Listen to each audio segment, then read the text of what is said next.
I'm Rob Skinner, and this is the Rob Skinner Podcast. Today I'm talking to Kolade Paul-Ajuwape, a missionary who just spent a summer in Japan. Find out more on this episode of the Rob Skinner Podcast.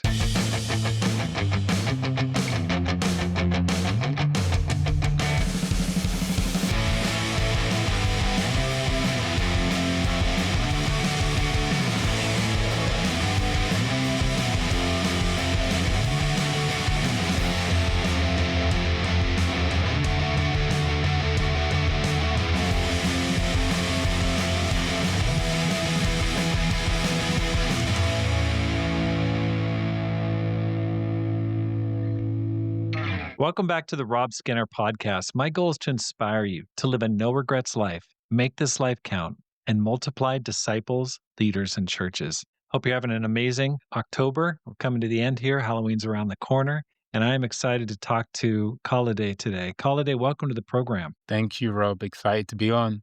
Absolutely. It's been a while. I saw you about 6 months ago when we were in Bulgaria together, and you've had quite an eventful spring and summer. I heard that you went to Japan. Can you tell me a little bit about it? Yes, as you know, I have a passion, a dream, a desire to be one day, hopefully, be a missionary in Japan. And so I got to go to kind of look at the land, see what's going on there, see if this is a place where God wants me to be, and see how I could help and support you. You don't have to.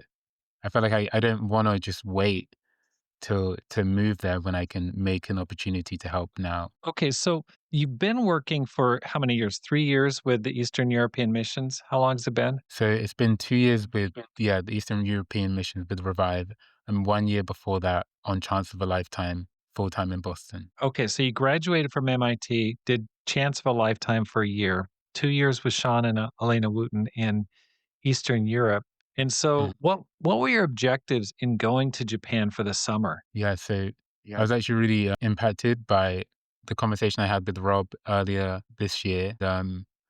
I felt as though because I, I mean, I can explain the whole reason why I have a dream to go to Japan, but because I have this dream, it kind of became clear that if I want to help Japanese people, I need to go to Japan to do that. And so with just having the talk, but not really making the effort to go yet, it's easy to have this dream in my mind, but I had to go. And so the objective of going this summer was to meet the people in the church, to see if potentially one day I can move there and help, um, and to just kind of get to help people, hopefully become Christians, and to plant seeds and to encourage the church. Okay, so where did this interest in Japan come from? I run into quite a few people that love Japan. They love the food. Some like the women, some like the manga, some like the anime. I mean, there's a lot of motivations for going to Japan. What's been driving you? What's the motivation? So I actually started learning Japanese in my first year of college, and this was before I became a disciple. And then after becoming a disciple, you hear these stories of people going on foreign mission teams. And in Boston, we had this huge drive for the European missions. And so I would see these people and hear these stories of people going out. And I felt like, okay, if I was to go somewhere, where would I go? And during this time, this was about 5 years ago, I went to University of Tokyo for a study abroad. And I got to be part of the Tokyo church, which for me was small, way smaller than the Boston church I had been part of. But I felt so much love from the people. And I felt like, wow, this is a great place. I'd love to move here one day. And kind of that thought continued to grow as I got this passion and desire to do ministry full time. And upon learning more and more Japanese, I would meet many Japanese people around the world. And I just kind of like my love for the people grew deeper and deeper. And then when I learned about how there's only 1% of people in Japan even identify as Christians, I felt like, wow, Japan needs help. It's like the second most unreached nation in the world. I want to do it. I want to go help. And so that's kind of where this passion came from. Okay, so when did you go to Japan? When was it? It was like during It college? was 2020, Okay. right So before COVID. right before COVID hit? Okay, good timing. Yeah. So you went there, you had an experience, you go, "I really like this place." But, I mean, there's a lot of different places you could go to, and there's you're in Eastern Europe, there's all of America, You're originally from Nigeria. You could go to Britain. I mean, lots of different places. What's the attraction about Japan? Honestly, as I was learning the language, I had these like language partners that I would meet, and there were these two older women with like children who would run about, and we would meet at my university. We'd meet once a week, and I started talking to them about my faith, talking to them about God, and they had no belief, they had no faith, but I just felt like, wow, like these people are so kind. I feel so accepted by them.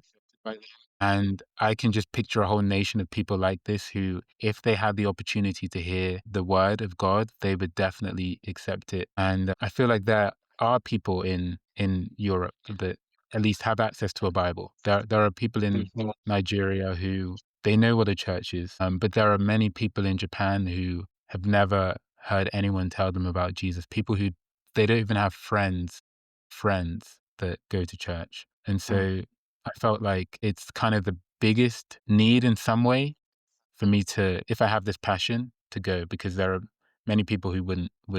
Absolutely. I mean, it's considered the Mount Everest of mission fields, and it really is when you go there, it can really feel empty, vacated, like desolate spiritually. There's no signs or hint of Christianity there. It's really, really a unique situation. Okay, so Mhm. I thought you were going there to go to school. You didn't go to school, language school. Why not? Yeah, so honestly, the biggest reason why I didn't go to language school was because of the price of the language school. And I'd been saving up, but the amount of money that I could save up funded like my food and my transport.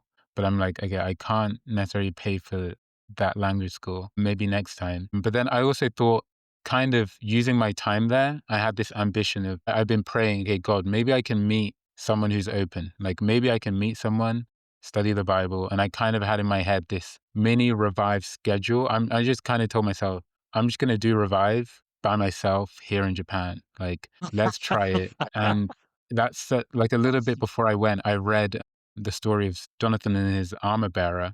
And he says this thing of like, whether many or few, like God can move, whether it's through many or few.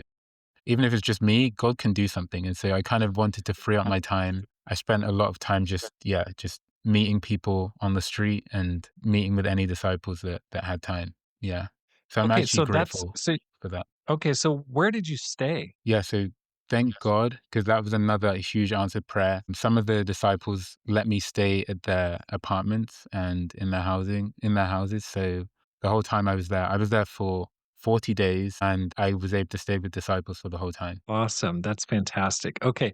And so what was your schedule? What did it look like? What were you doing with your time? Yeah. So I would wake up at like a decent time, but and it was really hot. It was really hot. So I kind of waited till maybe around 4, 3 or 4, and then I would go out to either like Shibuya, Shinjuku, some of the big high populated places in Tokyo, even though Tokyo everywhere is like highly populated, but some of the really like very crowded places. And I kind of just set a goal for how many people I want to stop today and then just go. And sometimes it would take like it's something it would take a long time, but I would do it and God always blessed and I left feeling like encouraged and I got some contacts of people and I can share some of those stories too. But yeah, that's kind of what my day looked like. Then I come back and have dinner with my roommates who were members in the church. And sometimes we would go to places, sometimes we would invite people to our house. And so yeah, that was pretty much what I would do. But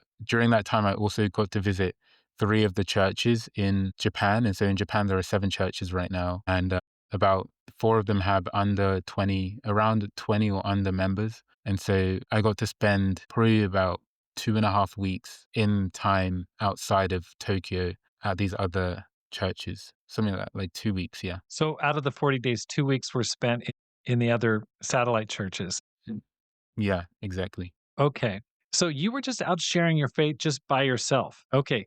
That reminds me of the Apostle Paul when he went to Athens and he was left behind. I think he sent Timothy back and he was there left alone and he was preaching in the street. I love that image. It's just the solitary conviction. to preach the word, even if there's no support, just to make it happen. I really commend you for that. How did it go? Like, did you And find open people? What did you find the most encouraging? okay, so it went really well actually. Like, although it's not like everyone was like jumping at the opportunity to learn about Jesus, I felt like people were very respectful.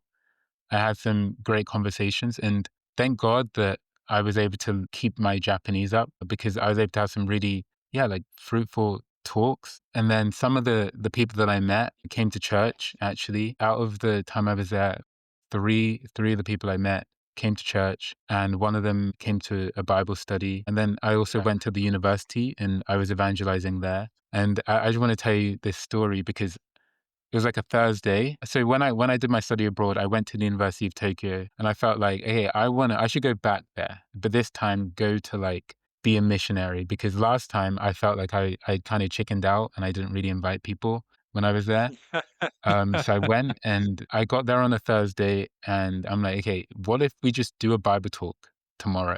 And so I'm going around asking people, hey, like, we're going to do a discussion about the faith and the Bible. And they're like, when is it? And I'm like, when are you free? And then they say the time. I'm like, yeah, it's going to be at that time.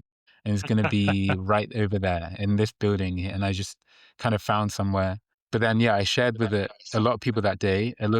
I kept sharing the next day. And from that evening, we had six campus students come to read the Bible, and it was pretty incredible. And it surprised me that we don't do that in Tokyo.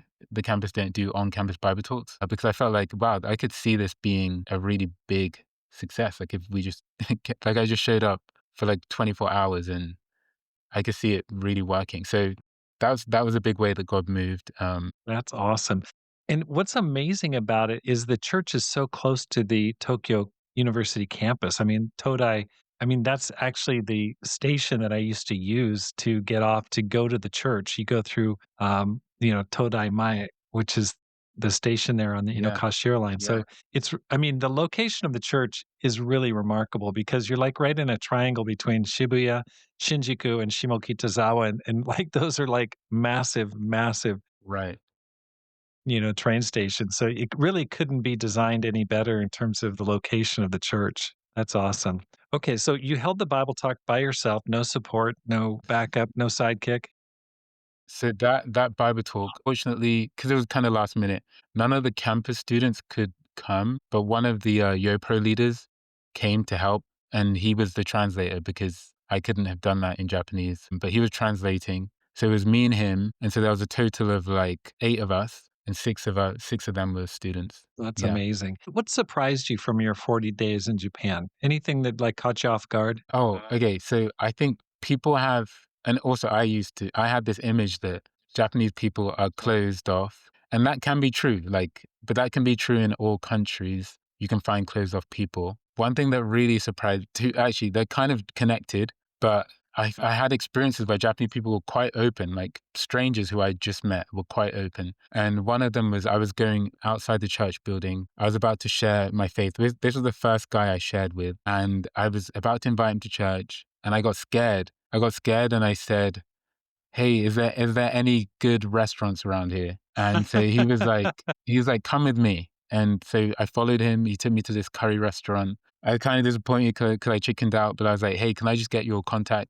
So I got his contact, and he actually messaged me saying, how was the curry? And I said, I haven't gone, but would you like to come with me? Would you like to go with me? And we ended up going, meeting him. And my friend came, and after just that one time of eating, he's like, hey, guys, do you want to come to my house right now? And he just Oh my invited us into gosh. his house. He's like, do you want to play Mario Kart with me? And so we're just playing Mario Kart. And he comes to church that weekend, actually. So Wow. we talk about our faith and he comes to church that weekend. So that was pretty cool. That was very cool. And then there was this other guy who I just met him, like same thing. Hey, nice to meet you.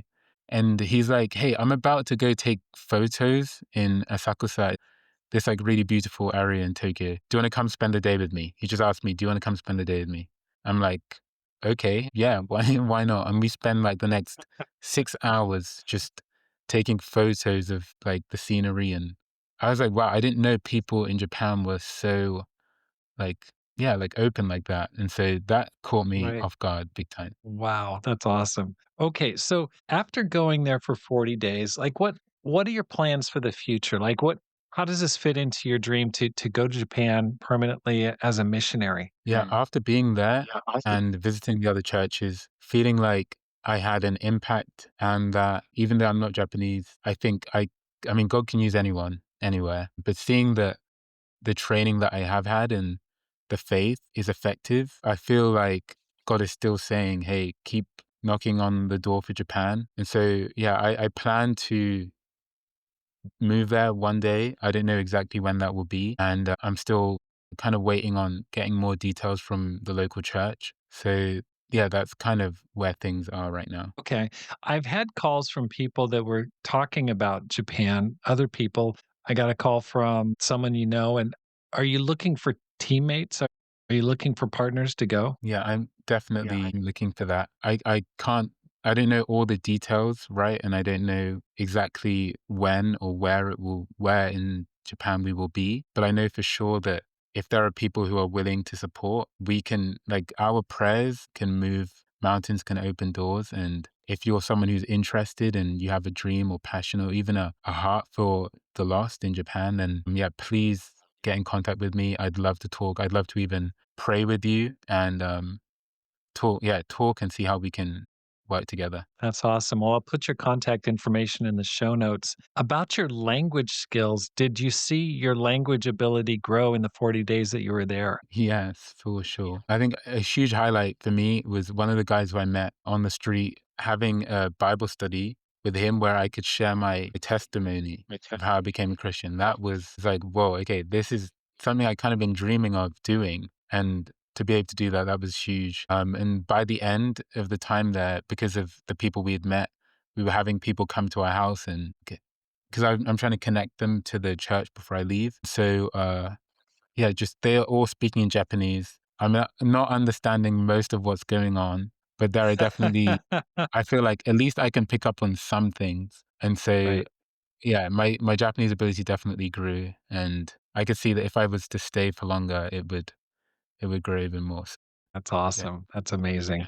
Well, all the best to you, Kolade. Thank you so much for your great work. And I'll be definitely praying for you and for the church there in Japan. And thanks for listening. Here's how you can help support the program. First, let your friends know about the podcast. Secondly, buy a copy of my new book, The 10X Christian. You can find that on Amazon.com. And when you buy it, then read it, make sure you give me a review and let me know what you think about it because my goal is to inspire you to make this life count, live a no regrets life, and multiply disciples, leaders, and churches. Have a great day and make this life count.